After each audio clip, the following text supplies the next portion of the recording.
The Ertugrul story is not only the story of Ertugrul Ghazi, but it also the story of the Ottoman Empire. It teaches us how to conquer the world. It teaches us how to be consistent in the field of the battle. So it will help you to build your dreams and to achieve your goals in your life. Ibn al-Arabi said, "This world is like a school.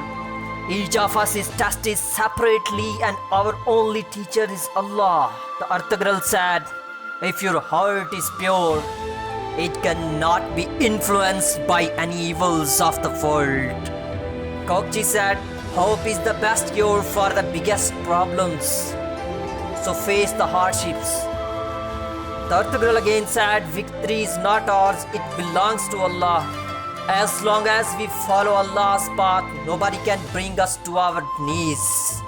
Halime said, "When Allah gives pain, He also provides the cure." Wisdom is like a child of patience, said by Ibn al-Arabi.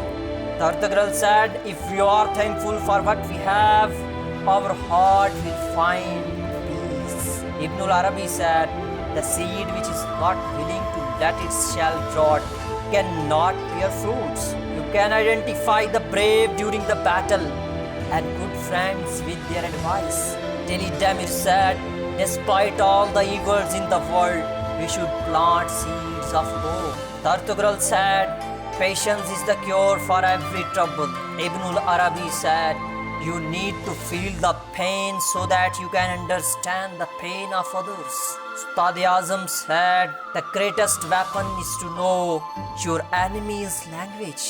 Teli Demir said, "If your heart is in the right place, your words will find the right path." Do not try to ride a horse you cannot control unless you have the passions of the battle. You have the passions to face your enemies in the battle.